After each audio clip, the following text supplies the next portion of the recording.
নমস্কার বন্ধুরা, আমি আমার দিদির বাড়িতে এসেছি। দিদির বাড়িতে রান্না পুজো। দেখো কত আনাজ কোটাকুটি হয়ে গেছে, দেখছো কত জোগা পিঠে গোলা হচ্ছে। দেখো রান্না বসিয়ে দিয়েছে আমার দিদি। তো দেখছো সব রান্না হয়ে গেছে। দেখো কত পিঠে হয়েছে।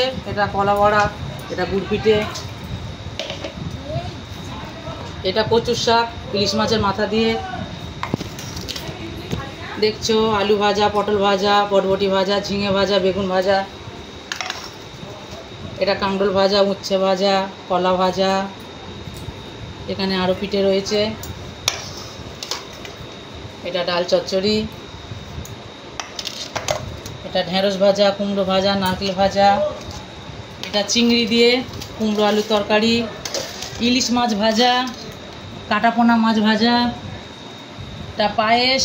তো দেখছো বন্ধুরা কত কি রান্না হয়েছে। আমরা খুব এনজয় করে খাবো, তোমরা সব চলে এসো, তোমরাও এনজয় করবে। নমস্কার বন্ধুরা, টাটা।